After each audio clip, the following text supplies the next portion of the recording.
जय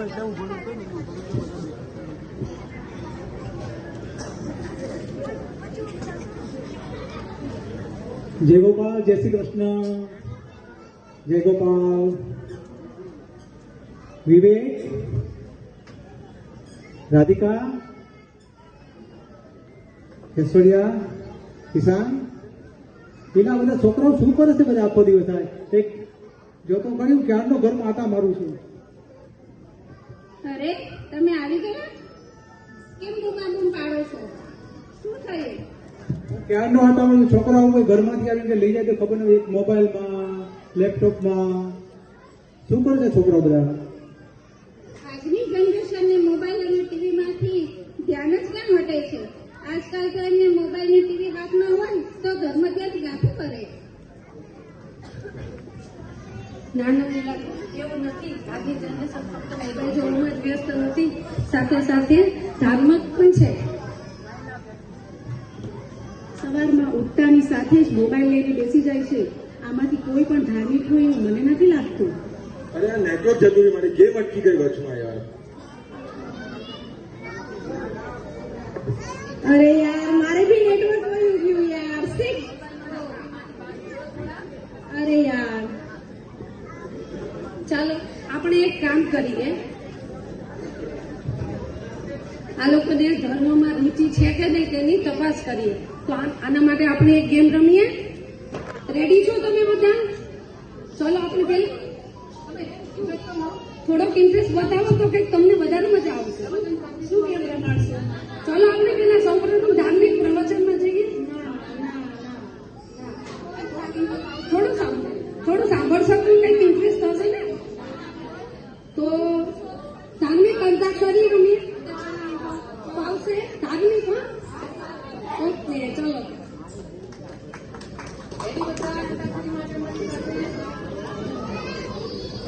તો હવે આપણે જોઈ રહ્યા છે ધાર્મિક અંતાક્ષરી. તમે જોયું કે રોજિંદા જીવનમાં આપણા ઘરમાં પણ આ જ માહોલ હોય છે. નવી જનરેશન જે છે એ રોજિંદા જીવનમાં એમના મોબાઈલમાં, નાના છોકરાઓ ગેમમાં, મોટા છોકરાઓ એમની મોબાઈલની રીલ જોવામાં, ઇન્સ્ટાગ્રામમાં રીલ અપલોડ કરવામાં. જ્યારે આપણા જ વડીલો એ લોકો ઘરમાં હંમેશા પૂજા પાઠ કરતા હોય છે, આપણને કહેતા હોય છે કે ચલો મનોરથમાં જઈએ, ચલો મંદિરે જઈએ, વાર તહેવારે કે ચલો મંદિરે જઈએ, પણ આપણને એ બધું નથી ગમતું હતું. પણ એ પણ એક જરૂરી છે. તો અમે એ જ રજૂ કરી રહ્યા છીએ કે આજની ઓલ્ડ જનરેશન અને ન્યૂ જનરેશન શું એ બંનેમાંથી આ ધાર્મિક અંતાક્ષરીમાં કોણ જીતશે તો એ જોવા માટે આપ શું રેડી છો? તો એક બાજુ આપણી જોડે છે ઓલ્ડ જનરેશન, જેમાં બધા આપણા મમ્મી પપ્પા મામા દાદી બધા છે, અને એક બાજુ છે ન્યૂ જનરેશન, આજની જનરેશન. તો જોઈએ કે આ લોકો ધાર્મિક અંતાક્ષરીમાં આ બંનેમાંથી કોણ જીતે છે. તો આપણે આપણી જૂની પદ્ધતિથી અંતાક્ષરી ચાલુ કરીએ. બેઠે બેઠે ક્યા કરે કરના હૈ કુછ કામ, शुरू करो अंताक्षरी लेके प्रभु का नाम. तो यंग जनरेशन ने म પરથી ચાલુ કરવાનું છે. ચાલો.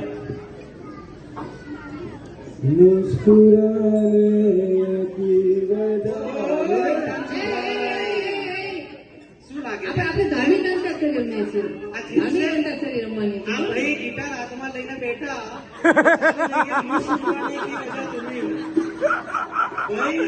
ધાર્મિક અંતાક્ષરી, એમાં તમારે ફક્ત કીર્તન ભજન ગાવાના છે, એ જ ગાવાના છે. તો મ પરથી તમે ચાલુ કરો, કીર્તન કા તો ભજન. ફાવશે કે નહીં? મને પ્યારું લાગે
મીઠે રસ્તે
ચલો મારી પાસે એક આઈડિયા છે આ ધાર્મિક અંતાક્ષરીને આપણે વધુ ઇન્ટરેસ્ટિંગ બનાવવા માટે આ બાઉલની અંદર 5 ચિઠ્ઠી છે બરોબર એક ચિઠ્ઠીમાં એક એક શબ્દ લખ્યો છે તો એક શબ્દનો ઉપયોગ કરીને બંને જનરેશન એક એક ભજન ગાવાનું છે કેવું રહેશે જોરદાર આ તો લાગે છે કે ઓલ્ડ જનરેશન વાળાને શબ્દો પરથી કીર્તન ગાવા થોડા અઘરા પડશે શું લાગે છે અમે કરી બતાવીશું ખરેખર તમને લોકોને શું લાગ્યું ન્યૂ જનરેશન વધારે સારું લાગ્યું ઓલ્ડ જનરેશન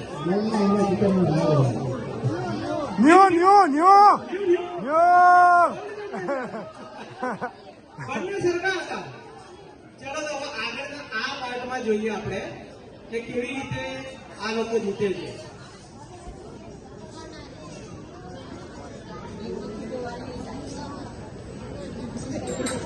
ચલો શરૂઆત આપણે કરીશું ઉડતી ખરેખર પહેલો ચાન્સ એમને આપે ચલો તો પહેલો શબ્દ છે માર્ગ જેમ આપણે પ્રભુના માર્ગ ઉપર કેવી રીતે માર્ગ ઉપર કયા મૂવીનું ભાઈ આજી પિક્ચરનું ગીત નહીં હો કીર્તન ભજન આખું ને ઓકે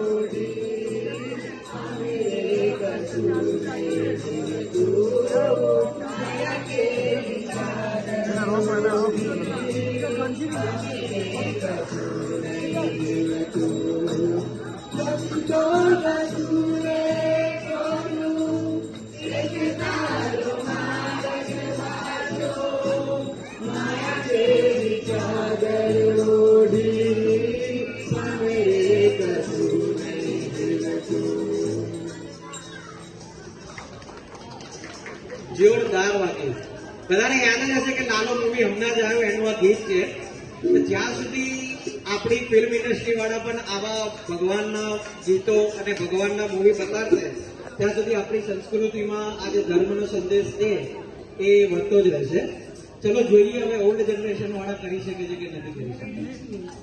રેડી છો? તો તમારા માટે શબ્દ છે કૃષ્ણ ભગવાન.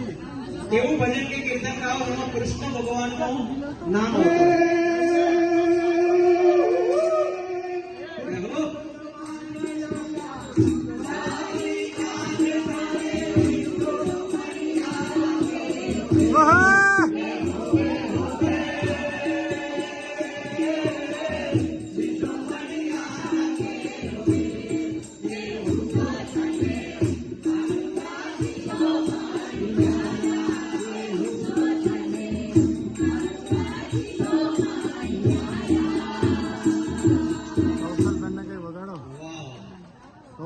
કાઠી કી ટક્કર થઈ તો રહી છે.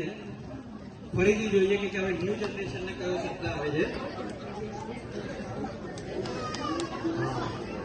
થોડુંક હાર્ડ તરફ જઈ રહ્યું છે. હવે શબ્દ છે શૃંગાર. એવું ભજન કે કીર્તન ગાઓ જેમાં શૃંગાર આવે. વગાડો વગાડો મેરે વગાડો.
જમાવટ પડી રહી છે કે નથી પડી રહી? હા ઊંઘ ઉડી રહી છે કે ચાની જરૂર છે? અમારો પ્રોગ્રામ પતે ને બીજો પ્રોગ્રામ ચાલુ થાય એની પહેલા નીચે જઈને પી આવો. બરાબર છે પરફેક્ટ. વચ્ચે ના જતા કરે. ચલો હવે ફરી આવી ગયા છે આપણે ઓલ્ડ જનરેશન તરફ. શું તમે પણ આવું જોરદાર પરફોર્મન્સ આપશો ને પબ્લિક ને પણ મજા આવે? મેં જોરદાર performance આપશે. તો તમારો શબ્દ છે રણછો. રણછો દ્વારિકા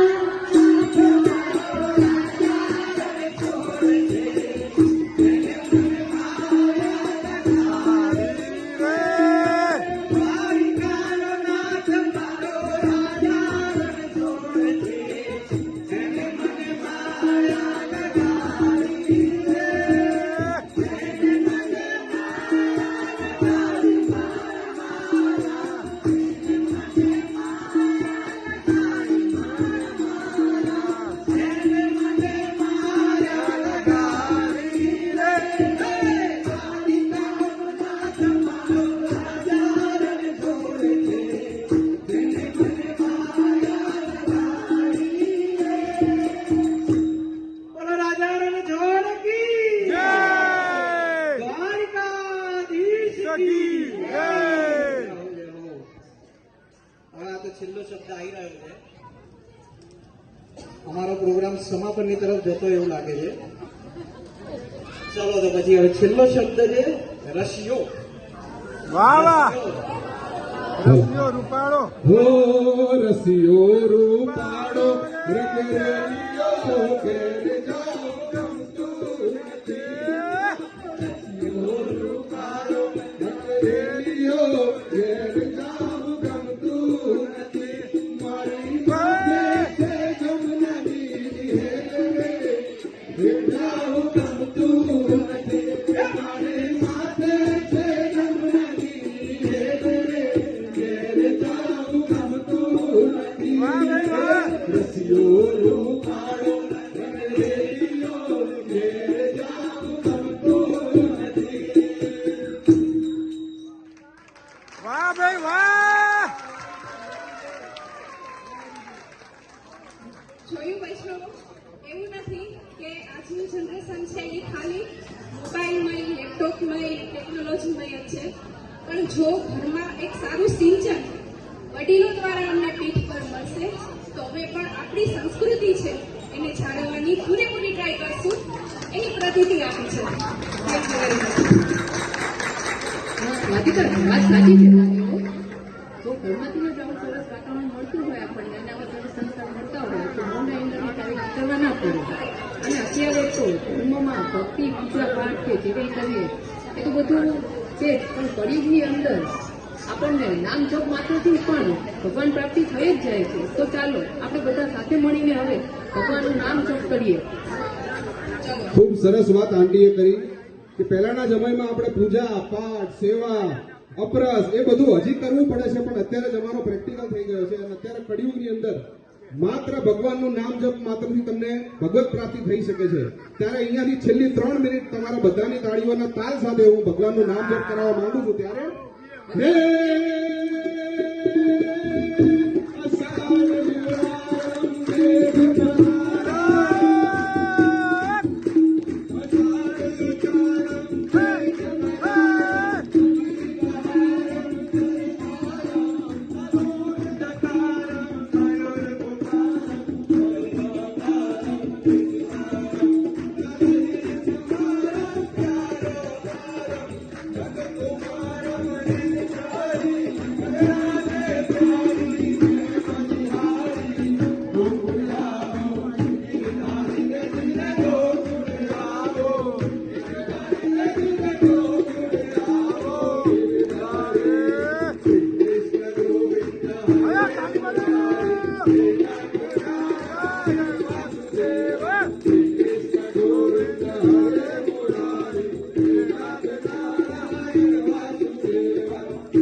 महारानी की जय।